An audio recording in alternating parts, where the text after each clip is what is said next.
Bismillahirrahmanirrahim. Assalamualaikum warahmatullahi wabarakatuh.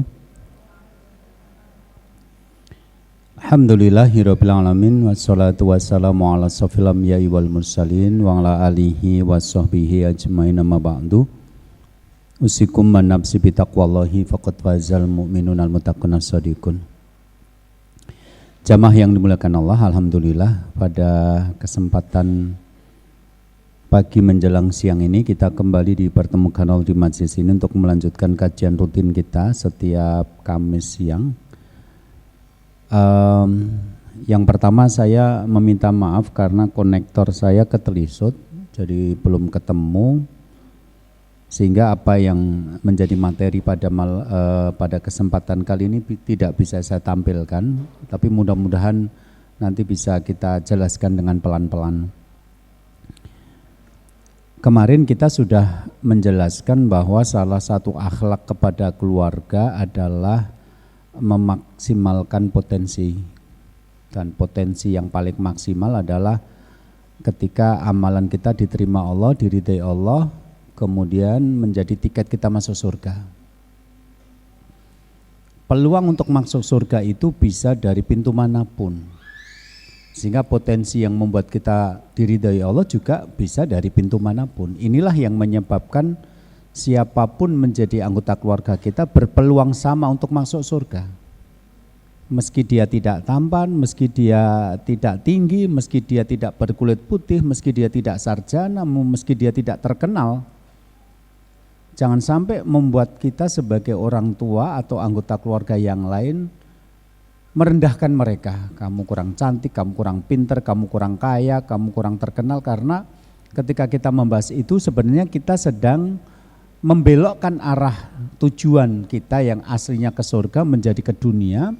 Dan itu menjadi tidak adil karena kita membandingkan dengan orang lain yang memang pada dasarnya diciptakan Allah berbeda. Ada orang cantik tanpa perlu usaha macam-macam karena memang lahir dari keluarga cantik. Ada orang kaya tanpa macam-macam karena lahir dari keluarga kaya, langsung meneruskan usaha orang tuanya. Ya, ada orang yang memang pinter, memang aslinya pinter. Allah menakdirkannya menjadi orang yang cerdas. Ukuran-ukuran yang seharusnya tidak menjadi persaingan di antara manusia karena manusia berbeda-beda. Maka bagaimana cara memaksimalkan potensi? Yang pertama dulu kita bahas adalah masalah bagaimana memahami konsep potensi terbaik itu namanya takwa. Inna akramakum indal atqakum. Sesungguhnya yang paling mulia di antara kamu yang paling bertakwa. Jadi mau kaya, mau pinter, mau tampan, kalau nggak bertakwa itu rendah di sisi Allah. Mau miskin, mau bodoh, mau pendek, mau hitam, mau pesek, kalau dia bertakwa dia lebih mulia di sisi Allah. Cara berpikir ini harus kita terus pelihara agar tidak membelok nanti dalam perjalanan kita berkeluarga. Nah, karena itu langkah yang pertama kemarin kita lakukan adalah bagaimana orang merasa nyaman dan percaya diri. Bagaimana orang merasa ya aku adalah aku ini berbeda dengan yang lain dan Allah menciptakan aku itu bukan produk gagal. Harusnya aku cantik bukan jelek, harusnya aku pinter bukan bodoh, harusnya aku kaya bukan miskin. Tidak, ya memang aku jelek, aku miskin, aku bodoh. Dan Allah sengaja menciptakan aku seperti itu. Tentu ada tujuannya karena tidak ada yang diciptakan Allah sia-sia. Adanya kamu menjadi ujian bagi orang lain. Mungkin menghina kamu, dasar yang pendek atau yang hitam, dia berdosa loh mencela makhluk ciptaan Allah. Wong kok bodohmu diterangkan kamu mudeng-mudeng, dia mencela loh kamu sebagai ciptaan Allah misalnya begitu. Dan apapun dirimu kamu bisa masuk surga loh kalau kamu fokus melakukan amal kebaikan dan ketakwaan. Orang lain mencela kamu, orang lain menolak kamu, Allah bisa menerima kamu loh. Dan kalau dalam hidup ini kita sudah diterima Allah, apa masalahnya ketika ditolak manusia gitu loh. Dan yakin tidak semua manusia seperti itu, manusia yang dalam lingkup pengajian-pengajian seperti yang mengembangkan konsep ketakwaan, nanti bisa kok menerima. Kita bisa kok berteman dengan orang miskin, gak harus milih yang kaya-kaya. Kita bisa berteman kok dengan yang wajahnya kurang cantik, gak harus bikin geng hanya yang cantik-cantik saja. Ada kok manusia seperti itu dan bergabunglah dengan mereka yang seperti ini, yang pembahasannya tentang ketakwaan, bukan dengan ukuran materi dan fisik itu yang kemarin kita bilang Allah saja tidak melihat itu. Sesungguhnya Allah tidak melihat penampilanmu, Allah tidak melihat hartamu. Pertama, merasa nyaman, akhirnya percaya diri. Yang kedua, menentukan posisi, peran apa yang harus kamu ambil. Dalam posisi kamu akan berperan. Hatta seperti Ummul Maljan yang berperan sebagai ibu yang mengambil daun-daun yang gugur di masjid. Agar masjid tidak kotor, agar ketika masjid nanti dipakai untuk sholat itu nyaman. Perannya di situ. Perannya seorang Bilal muadzin kok. Bilal tidak dikenal sebagai pengusaha, tidak dikenal sebagai panglima perang, tidak dikenal sebagai pemimpin, tidak dikenal sebagai orang yang punya perusahaan besar, karya yang banyak. Dia hanya dikenal sebagai muadzin Rasul. Dan itu cukup buat dia. Jadi jangan membandingkan dengan orang lain, kalau itu malah membuat kamu merasa minder dan sakit hati. Kemudian kamu mencela Allah karena tidak menerima dirimu. Maka kebiasaan membanding-bandingkan dengan orang itu menjadi tidak positif dalam konteks membangun pribadi yang kuat. Nah, ketika orang sudah menentukan peran, dia punya namanya self ideal. Self ideal itu adalah gambaran kedepannya dia mau menjadi seperti apa. Kira-kira 5 tahun lagi, kira-kira 10 tahun lagi saya pengen jadi seperti apa. Ini kalau bisa ditanamkan itu sangat baik. Jadi kalau orang saya pengen jadi guru TK, itu dari kecil ngomong begitu, terus dia terus fokus, itu insya Allah dia akan jadi guru TK yang hebat. Karena dia tidak perlu belajar jadi ekonom, dia tidak perlu belajar jadi jadi penyanyi, dia nggak perlu belajar olahraga, dia nggak perlu belajar bisnis. Saya pengen jadi guru TK, saya pengen jadi guru yang ramah, yang menyenangkan, dan apa yang saya ajarkan sesuai dengan ajaran Allah dan Rasulnya. Itu namanya self ideal. Jadi saya ke depan pengen jadi apa, itu kalau memang dari awal sudah tertanam dalam diri anggota keluarga kita, mereka tidak akan bingung. Buku yang dibaca oleh orang yang pengen jadi pengusaha berbeda dengan buku yang dibaca oleh orang yang pengen jadi guru. Seminar yang didatangi oleh orang yang pengen jadi pengusaha berbeda dengan seminar yang ingin didatangi oleh orang yang pengen jadi guru. Orang yang dijadikan pemberi nasihat oleh pengusaha berbeda dengan penasihat yang ingin jadi guru, beda. Dan kalau dia fokus di situ, dia akan jadi hebat pada saatnya. Nah, seringkali kita itu potensinya tidak maksimal karena kita tidak menemukan konsep diri yang baik. Aku mau jadi apa itu belum punya. Akhirnya energinya habis untuk mencoba-coba. Lulus SMA nggak jelas mau jadi apa. Terus teman-temannya kursus elektro, dia ikut kursus elektro. Habis 2 juta, kursus elektro 2, 3 sampai 6 bulan, habis itu enggak usaha listro enggak berhasil. Kemudian temannya kursus bahasa Inggris, dia ikut kursus bahasa Inggris. Temannya kursus komputer, dia kursus komputer. Temannya coba ternak bebek, dia ternak bebek. Itu apa yang dia coba-coba itu kalau dikumpulkan mungkin bisa puluhan juta, dan hari ini dia tetap enggak ahli peternakan bebeknya, yoga gagal, elektronya juga tidak berjalan, kemudian kursus komputernya juga enggak kepake. Akhirnya uang yang dia pakai itu banyak tapi enggak fokus gitu loh. Nah, berarti selain menyadari kecerdasan kompleks atau multiple intelligence, menjadi orang cerdas itu bukan hanya pada hal-hal yang dikenal orang itu. Ada yang cerdas secara spiritual, ada yang cerdas secara emosional, ada yang cerdas secara bahasa, ada orang cerdas secara matematika, ada orang cerdas secara logika. Kamu siapa? Kemarin kita sudah belajar untuk menentukan peran itu. Nah, sekarang kita mencoba untuk mengetahui kira-kira anak kita, suami kita, istri kita itu harusnya ke depan jadi apa.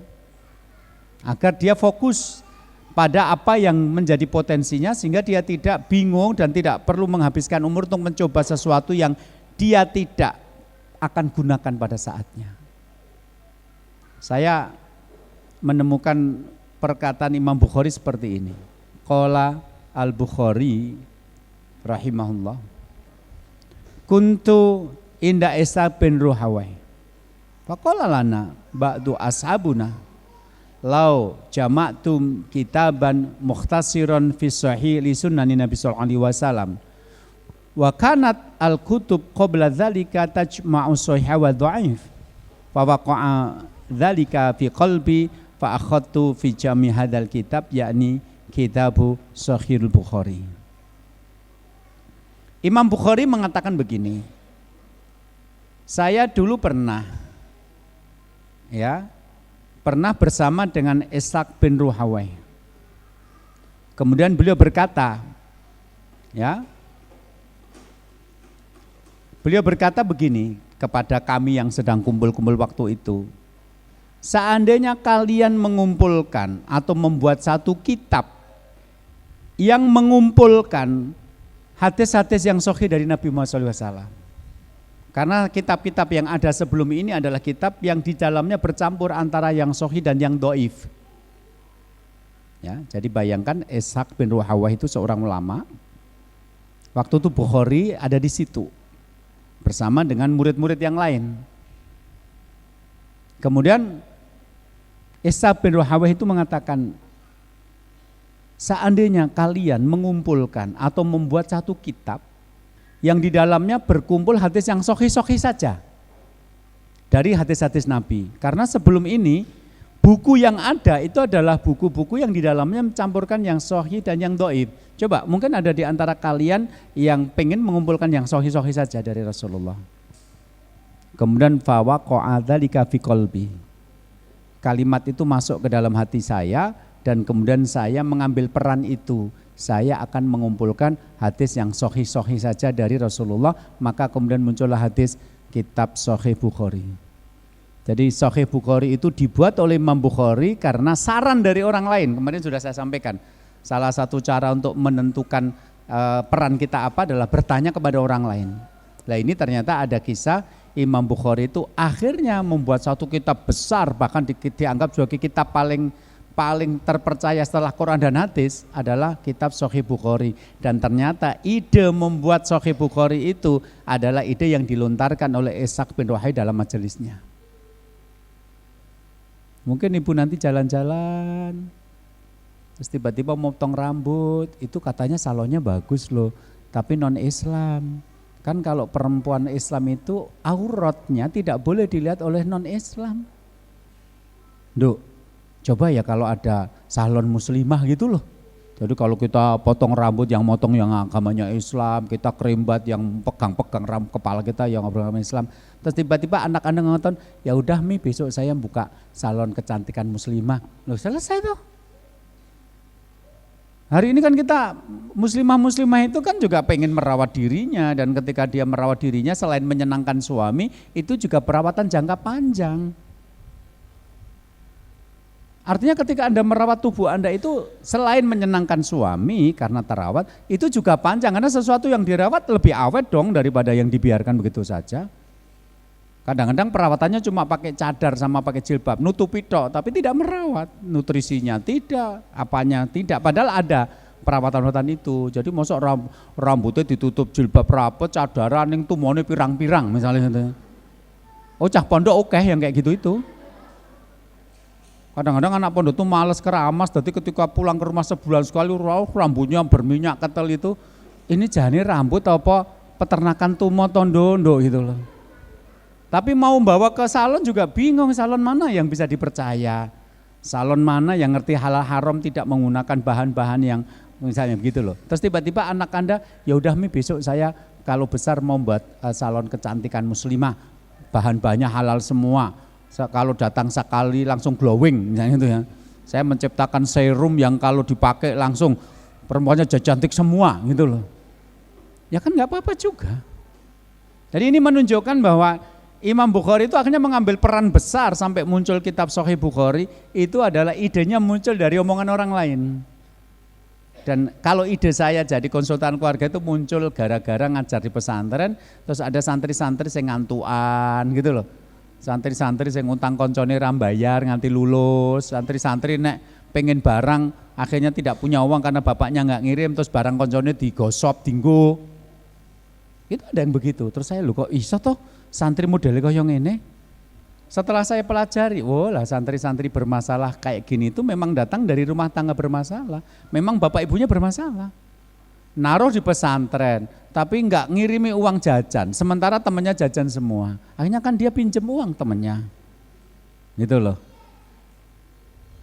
Santri ditaruh pesantren, bapaknya jarang berkunjung, padahal santri lain dikunjungi bapaknya, ketawa-ketawa, diajak keluar jajan. Dia menangis toh. Jadi saya merasa di sini bukan dididik, dibuang. Jadi ada loh santri itu merasa dibuang orang tuanya karena orang tuanya jarang nengok. Lah ini loh yang jadi penyebab. Ketika orang tuanya bermasalah, anaknya meskipun ditaruh di pondok ternyata bermasalah. Oke, Saya tidak ngajar di pondok punya waktu yang lama, tapi saya bisa loh memperbagi orang tuanya. Maka di situ saya kemudian punya ide, saya pengen jadi ustadz yang fokus tema keluarga. Itu namanya kemarin positioning, menentukan peran. Dan ini ternyata sudah menjadi kebiasaan para ulama-ulama kita dulu. Ada satu kisah menarik begini. Ijtama'a Abdullah bin Umar wa Urwah bin Zubair wa Mus'ab bin Zubair wa Abdul Malik bin Marwan bi fana'il Ka'bah. Suatu hari empat pemuda Abdullah bin Umar, Urwah bin Zubair, Mus'ab bin Zubair dan Abdul Malik bin Marwan berkumpul di depan Ka'bah. Kemudian Mus'ab berkata kepada teman-temannya, "Tamannau, bercita-citalah. Kalau kamu besok di masa depan pengen jadi apa? Bercita-citalah." Faqalu, teman-teman yang lain mengatakan, "Ibda anta." Ya kalau gitu mulailah dari dirimu sendiri. Kamu cita-citanya apa ke depan? Maka Mus'ab bin Zubair mengatakan, "Atamanna wilayatal Iraq wa tazawaja Sukainah bintil Husain wa Aisyah bintu Tulhah bin Abdillah." Aku, kata Mus'ab bin Zubair, pengen menjadi penguasa Irak.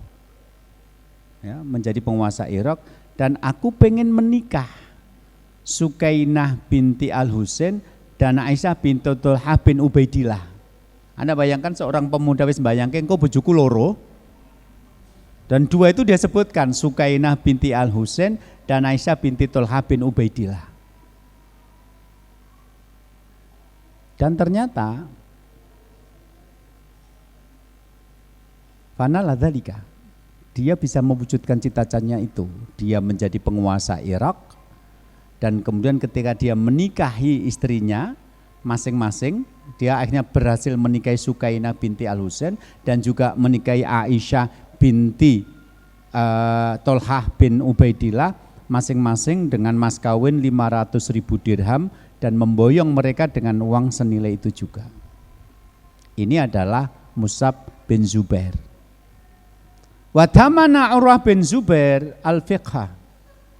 Kemudian saudaranya Urwah bin Zubair bercita-cita, aku ingin jadi ulama fikih. Wa annahu sa'alallaha subhanahu wa ta'ala ayyarzuqahu al-fiqha wa yahmilu anhu al-hadith. Fanala dzalika. Urwah bin Zubair bercita-cita ingin jadi seorang ulama fikih, kemudian dia berdoa kepada Allah mudah-mudahan dijadikan orang yang paham fikih, dan dia akhirnya menjadi ulama fikih besar. Wa tamana Abdul Malik al-khilafah fanalaha. Abdul Malik bin Marwan bercita-cita jadi khalifah dan dia akhirnya menjadi khalifah. Wa tamana Abdullah bin Umar al-Jannah radhiyallahu anhu ta'ala an abi wa an abihi. Kemudian Abdullah bin Umar bercita-cita masuk surga. Semoga Allah meridhoi dia dan bapaknya Umar bin Khattab. Jadi Anda bisa bayangkan, seorang pemuda, dia sudah punya bayangan, saya ke depan mau apa? Saya menjadi khalifah. Oke, dia jadi khalifah akhirnya. Saya mau jadi orang menguasai fikih. Oke, dia menguasai fikih. Saya pengen menikahi Sukainah binti Al-Husain. Berhasil dia menikah itu. Ini menceritakan kepada kita bahwa bagaimana anggota keluarga kita itu dari sekarang sudah punya bayangan, saya ke depan mau jadi apa. Karena saya katakan tadi, nek dia pengen jadi guru yang baik, dia akan baca buku-buku tentang pendidikan, dia akan ikuti seminar-seminar tentang pendidikan, dia mendatangi guru-guru senior untuk cerita, mendapatkan pengalaman, jadi guru senior seperti apa, dulu suka dukanya seperti apa, cara ngatasi murid-murid yang bermasalah seperti apa. Kalau itu dia lakukan terus, dia akan berubah menjadi guru yang baik. Dia nggak perlu mencoba elektro, dia nggak perlu mencoba untuk menjahit, dia nggak perlu mencoba untuk bikin bisnis kue, nggak usah. Kamu jadi guru yang istimewa saja, fokus ke situ. Saya pengen punya perusahaan yang karyawannya banyak, tapi syariat Islamnya tegak di situ. Ya dia belajar bagaimana cara merekrut karyawan, bagaimana cara membuat peluang usaha, bagaimana menit perusahaan dengan baik. Dia akan datang ke seminar-seminar yang mengajarkan tentang usaha, dia akan baca buku tentang usaha, dia akan mendatangi pengusaha-pengusaha yang sudah tua yang pengalaman. Enggak perlu dia belajar yang lain. Coba, ibu-ibu kan kadang-kadang bingung juga, punya anak usaha SMA. Ya, hari ini minta uang kursus buat kursus komputer, baru kuwi wis kursus komputer rampung ra iso apa-apa ra kanggo, njuk dit meneh nggo kursus elektro, akhirnya keluar uang 2 liter tuh, baru kuwi tibake koncone ternak bebek berhasil, terus dia minta modal ternak bebek, ra dadi blas kabeh. Persis kaya bapak sing marin jenengan jengkel kuwi gitu lho. Lho tiru kowe ra ndek konsep hidup. Jane pengen dadi apa to ya? Ngentekke duit ning jadane ra dadi apa-apa. Itu karena dia bias, dia nggak ngerti saya mau jadi apalah. Kisah-kisah ini loh, tadi Imam Bukhari kan, coba kalau mungkin ada orang yang bisa mengumpulkan hadis-hadis sahih menjadi kitab loh. Karena sebelum ini kitab-kitab yang hadis yang ada itu kitab yang di dalamnya bercampur antara sahih dan dhaif. Coba kamu cari yang sahih-sahih toh. Kemudian Imam Bukhari mengatakan itu tugas saya. Akhirnya dia menciptakan membuat buku namanya Sahih Bukhari. Terus ini ada 4 pemuda sedang ngumpul di depan Ka'bah. Aku pengen jadi khalifah, jadi khalifah. Aku pengen menikahi Sukainah, jadilah suaminya Sukainah. Aku pengen jadi ulama fikih, jadilah dia ahli fikih. Itu menunjukkan bahwa penting bagi kita untuk menentukan peran kemarin itu. Saya besok jadi apa? Enggak harus yang hebat-hebat, enggak harus yang viral, enggak harus yang terkenal. Kamu adalah kamu dan setiap kamu pasti punya kelebihan. Gali itu. Pintar bahasa Inggris tok, rapopo. Orang pintar bahasa Inggris tok bisa kok menjadi orang yang keliling dunia. Aku pintar matematika tok, bisa kok kamu menciptakan metode bagaimana mengajarkan matematika secara cepat. Sehingga nanti ada kursus-kursus kayak Kumon yang ngajari matematika dengan cepat. Akhirnya kaya raya karena buka kursus-kursus Kumon kok. Oke, jadi nanti Anda bisa ngobrol sama suami, sama istri, atau mungkin juga bisa ngobrol sama anak-anak. Kowe jane pengen dadi apa? Saya kalau ngajar di pesantren dulu ketika materi saya tentang pengembangan diri, saya bilang kamu mulai sekarang harus berpikir saya ke depan mau jadi apa. Karena kalau kamu sudah menentukan jadi apa, enak buku yang kamu baca apa, orang yang kamu jadikan sebagai mentor yang ngajari kamu siapa, kemudian pelatihan-pelatihan atau seminar-seminar yang kamu datangi yang mana, dan pelan tapi pasti akan menuju seperti yang kamu cita-citakan. Nah ketika kamu tidak punya konsep diri, aku mau jadi apa, itu yang membuat kamu jadi bingung, coba ini, waktu muntek. Saya ketemu dengan orang yang usianya sudah 40 tahun tapi ekonominya belum mapan. Kenapa? Habis waktunya buat mencoba-coba. Padahal beli minyak telon buat anak kau coba-coba. Beli minyak telon aja jangan coba-coba, ini sudah nikah, sudah punya anak, punya tanggungan masih coba-coba gitu loh. Ya coba-coba itu ketika jadi pemuda belum menikah, kalau sudah menikah pastikan kamu usahanya apa. Anda loh orang itu sudah punya anak tapi tadi cari modal buat usaha A, bangkrut, cari modal lagi B, bangkrut lagi C, bangkrut lagi. Sertifikat sudah digadikan semua, usaha belum ada yang mapan. Karena apa? Tidak punya konsep diri. Tidak bisa menentukan peran, aku jane kelebihanku di mana. Ini yang menjadi masalah. Jadi nanti Bapak Ibu jangan membanding-bandingkan anaknya yang satu dengan yang lain, tapi temukan, buat mereka nyaman dengan diri mereka dan coba Anda membantu menemukan potensi dirinya. Asalkan itu bernilai takwa, insya Allah baik. Sekali lagi, tidak harus pintar, tidak harus cantik, tidak harus terkenal, tidak harus kaya raya, tidak. Karena tidak semua orang berkemampuan untuk mewujudkan seperti itu dan dalam hal itu kebanyakan adalah takdir Allah. Ya, jadi bagaimana cara memaksimalkan potensi tadi? Satu, menentukan peran, menentukan posisi, kamu akan mengambil peran apa untuk menegakkan Islam. Ya, apa? Sekedar jualan makan tapi yang jelas halal A sampai Z-nya.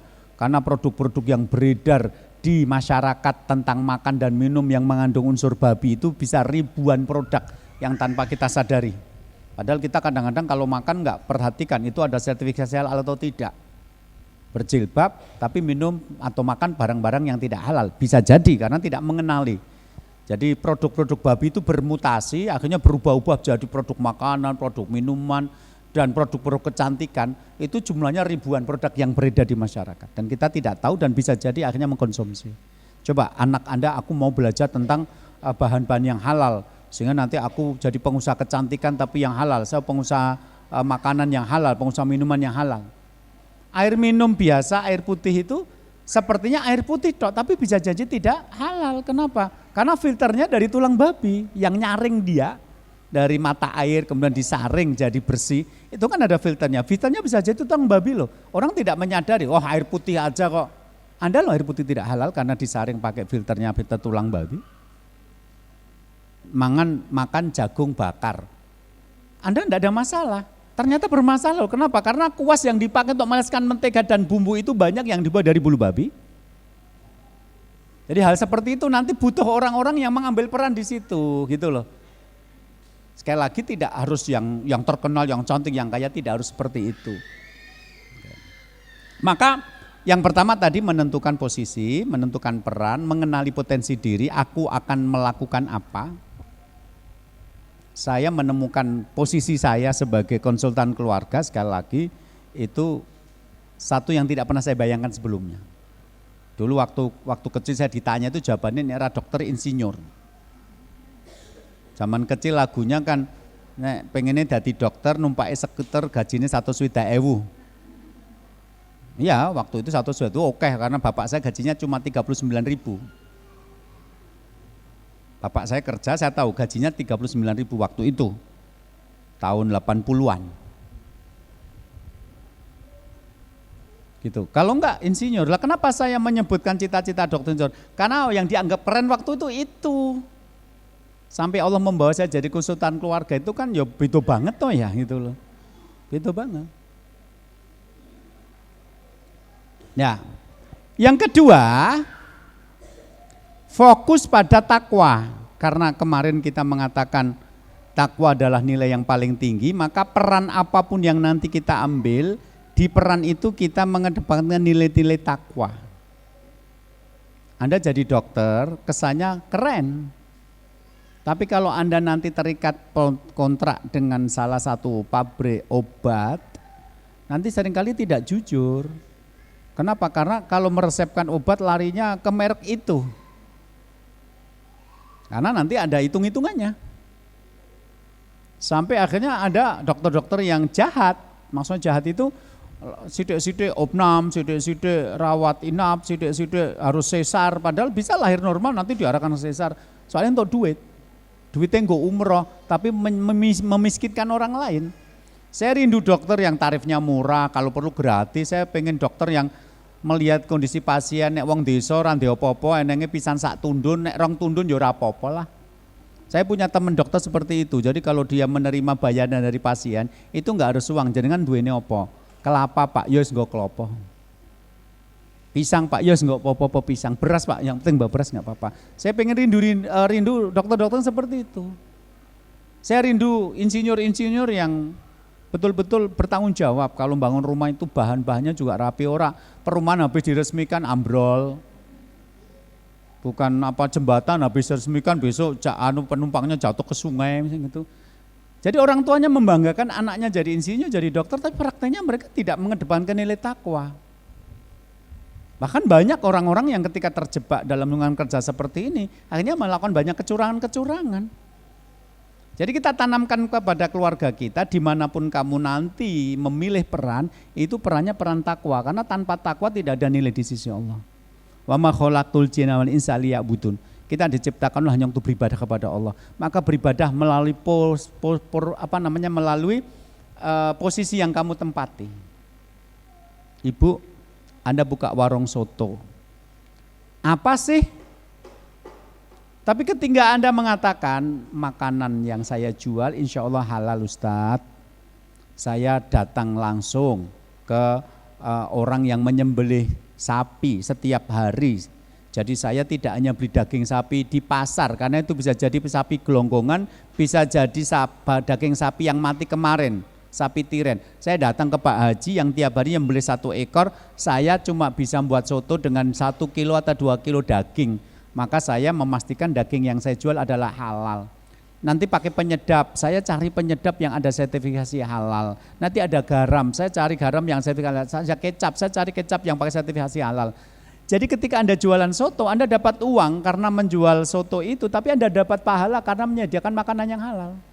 Satu kali bekerja Anda dapat dua, satu dapat kesempatan mendapatkan uang karena bekerja, dua Anda berpahala beribadah, kenapa? Karena Anda menyediakan yang halal. Bukan kayak yang di TV-TV itu orangnya berjilbab tapi menjual barang-barang yang merugikan orang lain. Yang tahunya pakai formalin ternyata orangnya berjilbab. Yang jualan ayam yang sudah mati kemarin ternyata orangnya berjilbab. Jadi kadang-kadang jilbabnya dia tidak melukiskan ketakwaan. Padahal kalau kita sedang di ruang publik kita nggak kenal pedagang, kan kadang-kadang jilbab yang kita jadikan ukuran. Ada warung soto ada tiga jejer, Anda nggak kenal karena itu di tempat wisata yang baru Anda datangi. Anda lapar, otomatis kan Anda milih yang penjualnya berjilbab karena Anda mengatakan yang berjilbab kudune luwih ngerti hal haram. Tapi kan tidak selalu begitu di tengah masyarakat. Jadi makanya kalau apapun nanti posisi yang kamu tempati, kamu harus mengedepankan nilai takwa di situ. Karena itu nanti yang akan membuat kamu bernilai di sisi Allah. Apapun. Apapun. Jadi kalau kamu sekedar jualan jagung bakar, pastikan kuas yang kamu pakai bukan yang dibuat dari bulu babi. Pastikan itu. Menteganya cari mentega yang ada sertifikat halalnya. Pastikan itu. Sehingga nanti kamu jual itu tenang. Uang yang saya dapatkan untuk memberi makan anak istri betul-betul uang yang halal. Kadang-kadang kan apa ya, bingung juga, wis miskin orang bernilai ibadah. Apa, dia jualan produk-produknya orang-orang kafir yang memusuhi Islam. Dulu waktu kita boikot sari roti gitu ya. Lah sing keliling sari roti yang desa-desa ki wong melarat-melarat gitu lho, engko mampir sholat duhur, ning ra mudeng nek dek kerja itu malah gedhekke musuh Islam. Jadi kadang-kadang kita bingung gitu loh, mbok kamu itu punya peran dalam memajukan Islam ora gur, sing penting golek duit. Kadang-kadang jualan apa bakar-bakaran gitu ya, yang suntuk-suntukan, entah sosis, entah apa. Itu kadang-kadang juga yang penting murah, kulakane 500 doli 1000. Tiba itu barang recycle, jadi barang-barang yang sudah enggak layak, kemudian dikasih obat lagi, dikasih apa lagi, akhirnya kenapa harganya murah? Mbok yo duwe harga diri ngono dadi wong Islam kuwi. Urip ora golek duit tok, tapi juga memperjuangkan akidahmu. Kenali musuh-musuh Islam yang keuntungannya dipakai buat bantai orang-orang Palestina. Jangan beli produk-produk itu. Dodolan malah badine saka menjualkan produk-produk itu. Ini kalau Palestina sudah gini baru boikot produk Yahudi, padahal betinane yang nganggo kuwi. Wallahu alam. Nah, setelah fokus satu mengenali potensi diri, kemudian yang kedua adalah fokus pada takwa. Jadi apapun yang kamu lakukan harus ada nilai takwanya. Kalau tidak jangan. Kalau tidak jangan, karena kalau tidak ada nilai takwanya percuma. Sing percuma meneh nek wis donya ya ora entuk, tibake takwanya ora entuk. Sedih ya kadang-kadang lihat orang jualan sate guguk ning Rapayu gitu loh. Wis direwangi dodolan sate guguk Rapayu ngono lho. Ambok dodolan sate guguk nek laris manis lumayan lah. Wis dodolan barang haram sate guguk. Bukan soal anjingnya karena mungkin ada orang mengatakan anjing itu dagingnya halal. Ada yang mengatakan begitu. Tapi kalaupun itu halal kan dagingnya tetap disembelih, anjingnya tetap disembelih bismillahirrahmanirrahim. Meskipun ada yang mengatakan daging anjing itu halal, bukan berarti terus sate anjing langsung mampir ke situ. Jangan-jangan di situ anjingnya cuma dimasukkan karung, diikat terus ditenggelamkan. Bisa jadi nggak disembelih. Tapi lebih aman kan tidak. Nah sekarang saya lewat di satu warung tenda, judulnya jual sate guguk ning ya ora payu. Kuwi sengsara donya akhirat ngono kuwi. Wis direwangi dodolan barang haram ra payu sisan gitu. Coba, orang-orang enggak punya akidah itu kan kayak gitu tuh, dimesake ning nganyelke. Ya, judul lagune dimesake ning nganyelke. Eneng lho wong kaya ngono kuwi. Jadi kita tuh kasihan melihat mereka tapi mereka sendiri malah nganyelke. Wallahu a'lam bishawab. Nah setelah kita tahu potensi kita, kemudian kita memasukkan nilai takwa pada potensi kita itu, yang berikutnya adalah bagaimana memaksimalkan potensi secara bertahap. Jadi nggak bisa langsung, bertahap.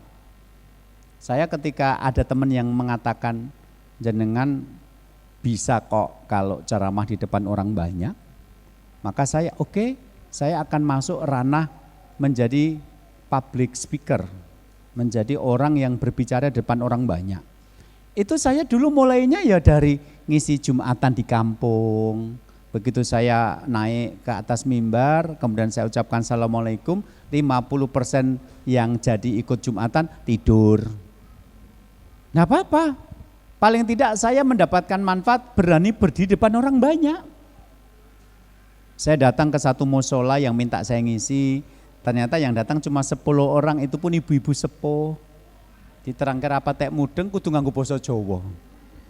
Mau basa Indonesia rak mudeng sudah. Baleni sampai berkali-kali kalimat-kalimat tertentu diulang karena untuk memberikan pemahaman itu. Enggak apa-apa. Ya. Datang ke satu pengajian ternyata hujan, sudah bawa-bawa imantol sampai sana pengajian dibatalkan karena enggak ada yang datang. Gitu loh, itu sampai 20 tahun, kemudian baru saya dikenal publik, saya ngisi mantenan, ternyata tuan rumah punya saudara di Pekalongan, saudaranya bilang, itu Ustadz sopo, Ustadz Triasmoro, aku pengen sebenarnya anakku, mantu anakku, saya ngisi Ustadz itu, akhirnya saya diundang ke Pekalongan, awalnya begitu aja, saya ngisi mantenan, terus mantennya itu punya temen, terus temennya ngomong sama mantennya, ku Ustadz sopo, ra ngerti wong kuwi kenalane bapakku, coba takutnya bapakmu, aku sesuk nek manten pengennya sing ngisi Ustadz itu, terus selama berpuluh-puluh tahun akhirnya kan jadi ngisi di mana-mana, bahkan saya pernah ke Riau itu hanya untuk ngisi mantenan, coba orang rela membayar tiket pesawat, pulang pergi, bayar penginapan hanya untuk ngisi pengajian pengantenan setengah jam di Riau sana. Meskipun aslinya ya orang Sragen situ, orang Sragen tapi sukses di Riau. Tapi ketemunya saya di Riau bukan di Sragen. Itu butuh waktu. Jadi orang yang sekarang pengennya sukses tapi tidak mau sunnatut tadarruj, tidak mau berproses pelan-pelan, itu nanti juga hasilnya tidak maksimal. Artis yang dikenal cepat biasanya juga hilangnya cepat. Coba Anda bayangkan sing ngikuti Indonesian Idol sapa wae lali bisa. Sing menang sapa, pene sing ra menang gitu loh. Wis lali wis. Karena apa? Pondasinya tidak kuat. Maka kita mencoba meyakinkan kepada anak kita, kepada suami kita, kepada istri kita bahwa sukses itu tidak instan, ada prosesnya. Maka sekarang kita jalani proses itu. Dan karena proses itu jalan, maka setiap kali berhasil kita syukuri. Makanya kenapa kalau anak terima rapot kita datang, ya mensyukuri hasil kerja dia. Naik kelas kita ucapkan selamat. Dia bangun sholat subuh, alhamdulillah. Jazakallah ya jazakumullah sudah bangun tanpa dibangunkan, sholat subuh, berangkat sendiri ke masjid. Masya Allah Umi punya anak yang soleh. Itu enggak harus nunggu dia jadi sarjana, karena saya ketemu beberapa orang yang sampai bingung, aku harus berbuat apa agar bapak dan ibuku bangga, karena selama ini mereka cuma diam saja, enggak ngomong apapun. Jadi ada anak itu yang pengen membuat orang tuanya bangga, tapi orang tuanya enggak pernah memuji dan menghargai. Sehingga sampai berpikir, aku kudu ngopo meneh, gen nganti wong tuaku itu bangga ndek anak aku kudu piye. Maka kemarin pada waktu bahas tentang penghargaan, hargailah yang kecil-kecil karena itu akan menumbuhkan rasa percaya diri, merasa berharga dan menimbulkan perasaan nyaman.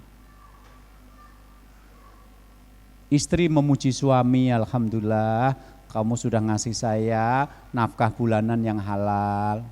Suami yang muji istri, alhamdulillah kamu sudah bikinkan teh pagi hari ini. Sepele-sepele tapi itu bermanfaat untuk menenangkan hati.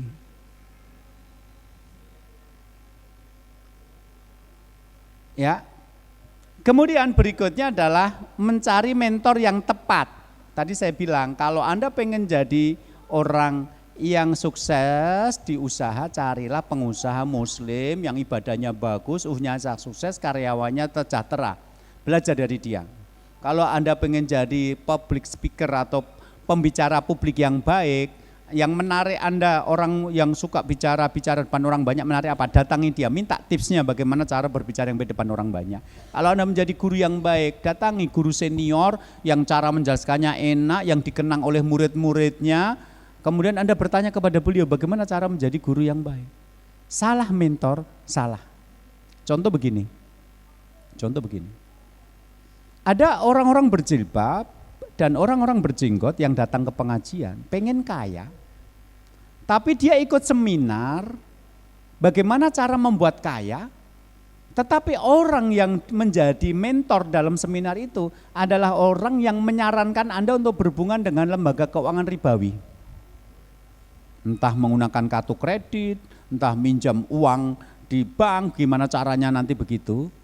Saya katakan, kalau Anda mengembangkan usaha dengan uang-uang ribawi, itu tidak barokah.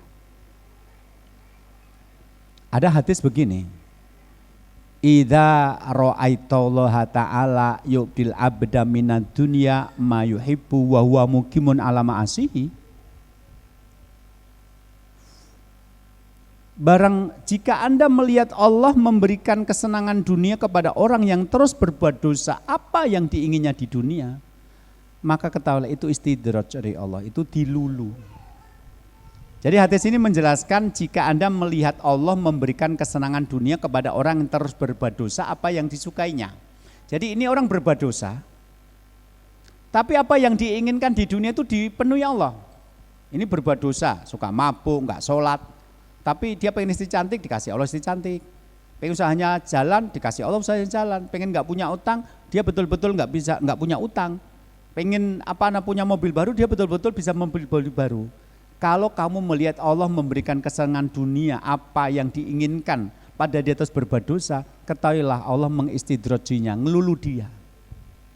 Berarti kalau Anda nanti pengen jadi orang kaya, yang ngajari Anda di seminar adalah orang yang mungkin sholatnya bolong-bolong, orang yang mungkin juga masih minum-minuman keras, atau mungkin orang yang tidak peduli kepada Islam, atau malah dia menggunakan pinjaman dari bank ribawi untuk modal usaha, berarti Anda minta diajari jadi mustadroj, wong sing dilulu.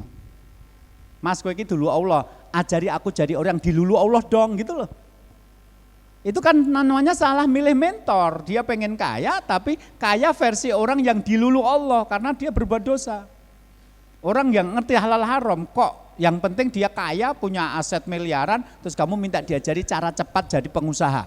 Yang ngajari Anda bahkan sholatnya saja jarang-jarang, yang ngajari Anda pakai modal dari minjam uang di bank plecit. Berarti sama dong, Anda wong jilbaban, Anda wong pakai jenggot tapi minta diajari jadi orang yang dilulu Allah. Toh akhirnya kalau pakai dalil begitu.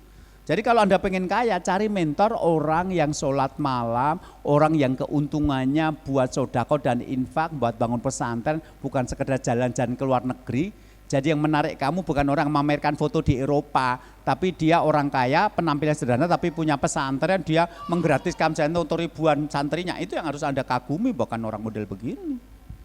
Karena Anda pengen jalan-jalan ke Eropa, maka orang yang memamerkan pernah ke Eropa yang Anda minta tips bagaimana kaya seperti Anda, itu namanya Anda minta diajari dari mustadroj, wong sing dilulu Gusti Allah. Dan itu banyak, saya nggak perlu sebut namanya. Tapi banyak orang-orang pengen kaya, tapi yang dimintai untuk ngajari jadi kaya bukan orang yang punya komitmen untuk menjadi orang bertakwa. Saya pernah masalahnya. Waktu itu saya ikut ya sekedar ingin tahu saja, tapi begitu dia ngajari bagaimana pinjam uang di bank, bagaimana mengakali kartu kredit, bagaimana cara mengelit dari tagihan waktu kredit, wes rampung. Saya nggak ikut lagi, nggak begini cara saya mencari penghidupan dalam hidup. Gitu. Jadi cari mentor. Kalau Anda jadi pembicara publik, cari mentor yang wong Mas kowe iki nek diberi kesempatan suruh tampil depan orang banyak, itu namanya kamu diberi kesempatan untuk menanamkan ilmu. Jadi keberkahan ilmu itu yang kamu cari, orang yang menerima ilmumu faham, hidupnya berubah jadi lebih baik, bukan uangnya, amplopnya. Karena ternyata ada pembicara publik yang ngomong, ya aku nak diundang ado-ado nek gur kei 500.000 ya iman-iman no. Aku nek rasa juta wegah no. Ada yang begitu. Akhirnya muncul orang yang kalau diundang nanya tarifnya. Nanti nek undang saya mau ngasih berapa? Saya beberapa kali ketika diundang isi itu ditanyai tarif sama yang undang. Ustadz biasanya kalau ngamplop Ustadz berapa? Lah piro? Kuat bayar aku. Aku juga konsultan nasional loh ya. Enggak. Hatta tidak dibayar pun saya enggak masalah. Wong bagi saya diberi kesempatan untuk menyebarkan ilmu. Allah nanti ngasih rezeki saya dengan cara yang lain. Saya punya arafah kok. Insya Allah untuk kebutuhan-kebutuhan bulanan sudah lebih dari cukup. Itu, tapi ada orang minder nggak berani ngundang saya karena anggarannya sedikit. Iki anggare gorong atus 50 nek dikek Pak Tri diundang dikek amplop 250 gelem ora ya. Itu nanya sama teman saya cerita ke saya. Lah mbok jawab piye? Aku ya ora mudeng kok. Ya ning Pak Tri ki wis nasional lho malah ngabari kaya ngono. Gitu. Saya bilang, Mas, lawang kuwi musola kecil, jamaahnya sedikit. Di situ orang yang tertarik dakwah Islam belum banyak. Lah kalau saya di situ diundang untuk mendatangkan orang agar nanti musolanya rame, ya mosok enggak jadi hanya gara-gara dia tidak pede dengan amplopannya. Bagi saya itu enggak penting, itu nomor sekian. Yang penting saya dapat kesempatan untuk menyebarkan ilmu saya. Saya pernah waktu itu ngisi di Wonogiri waktu itu, di satu tempat. Di situ saya belum dikenal. Akhirnya yang datang karena waktu itu hujan, akhirnya yang datang nggak banyak. Ditanya sama panitia, gimana Ustaz? Ya jalan, sudah sampai di sini kok. Saya sudah sampai di sini tetap jalan. Emang kenapa? Ustaz, dulu beberapa bulan yang lalu kami sempat mengundang mubalek terkenal. Begitu sampai di sini ternyata yang datang sedikit. Itu acaranya dibatalkan, dia milih pulang karena apa? Dia nggak enak kalau ngisi cuma sedikit. Tak pikir Ustadz ya model gitu loh. Karena jauh-jauh dari Solo, karena yang datang cuma sedikit, nggak jadi ngisi. Saya bilang insya Allah saya nggak seperti itu. Berapapun orang yang datang saya tetap ngisi. Hatta 10 orang saya ngisi malah penak. Ngajari wong 10 gampang timbangan ngajari wong 100. 10 itu kemudian mudeng kabeh luwih apik timbang 100 dong ngomong dewe-dewe.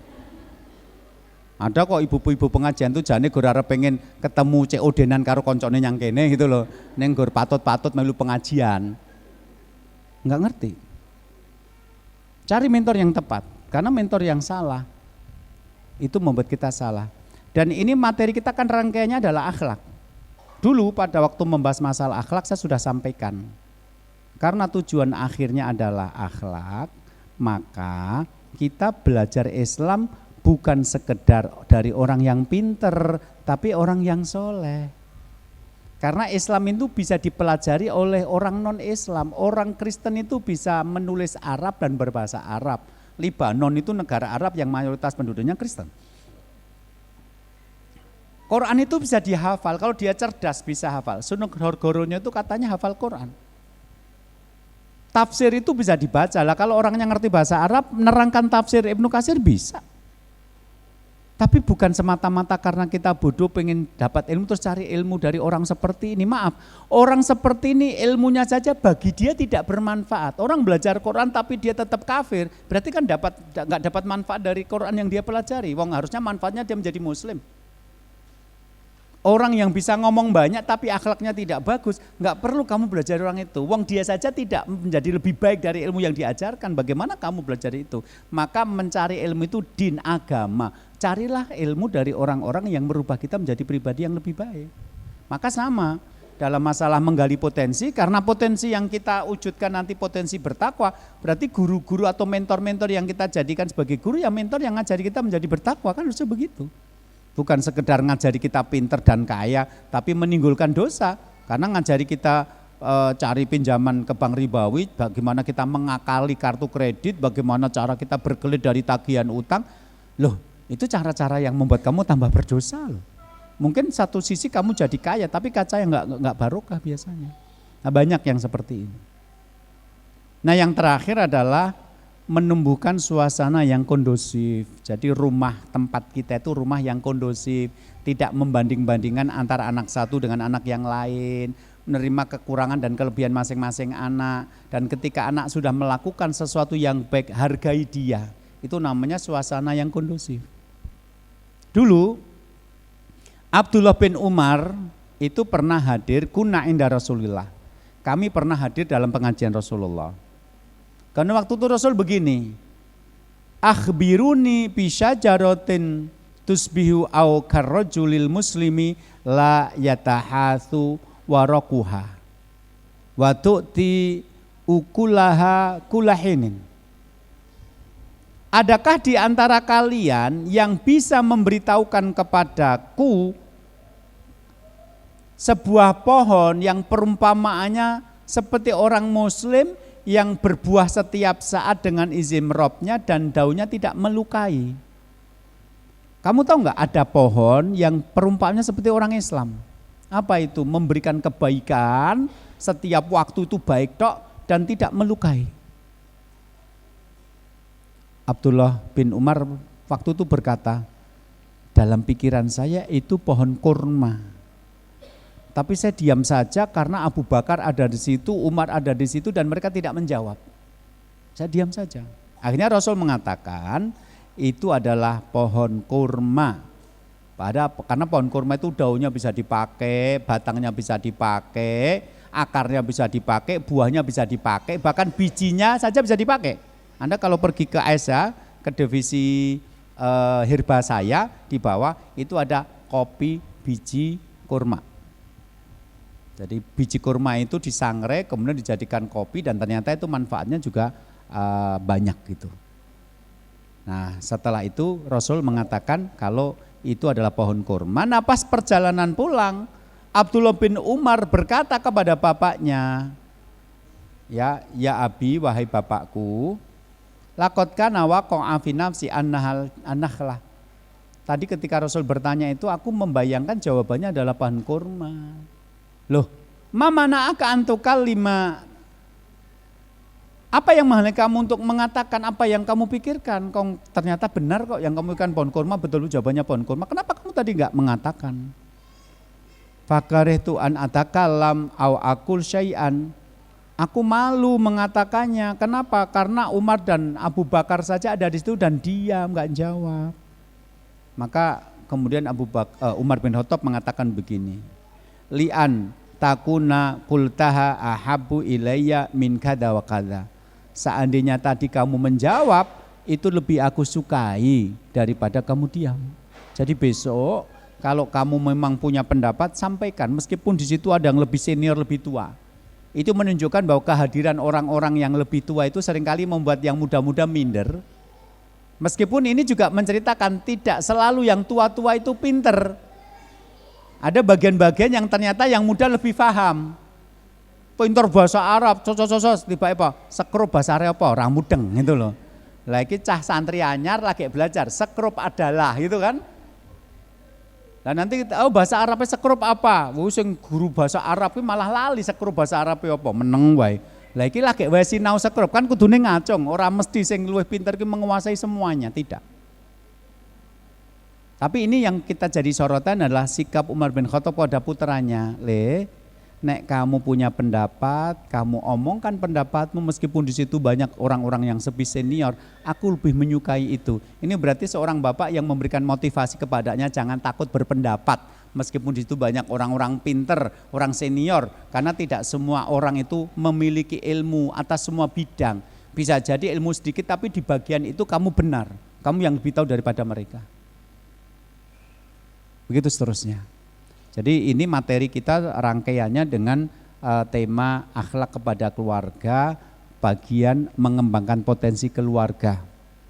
Ya, satu, menetapkan standar takwa sebagai standar potensi yang benar, membuat anggota keluarga kita percaya diri dan nyaman dengan dirinya sendiri, kemudian membuat anggota keluarga kita menentukan posisi di mana yang bisa dia jadikan peran yang akan dia ambil dalam memperjuangkan Islam. Terus kemudian bagaimana cara memaksimalkan potensi tadi, tentukan peran, kemudian berjalan dengan kualitas takwa, kemudian dimulai dengan bertahap sedikit demi sedikit lebih percaya diri, baru kemudian mencari mentor yang tepat dan menciptakan suasana rumah yang mendukung.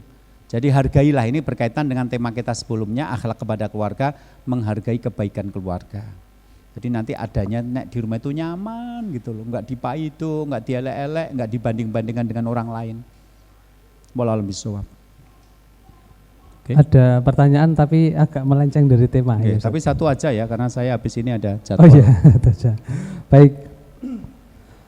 Ustadz mau tanya, kan aurat perempuan muslim tidak boleh dilihat oleh perempuan non muslim. Bagaimana kalau perempuan non muslim itu adalah kakak kandungnya sendiri dan dia punya salon. Dan saya kalau potong rambut ya ke situ. Walau alam ya, tak tanya dulu sama ustadz saya deh. Apakah kalau itu saudara maka tetap menjadi mahram atau itu berlaku secara mutlak bahwa kalau non muslim maka akan tetap menjadi orang lain? Karena kalau secara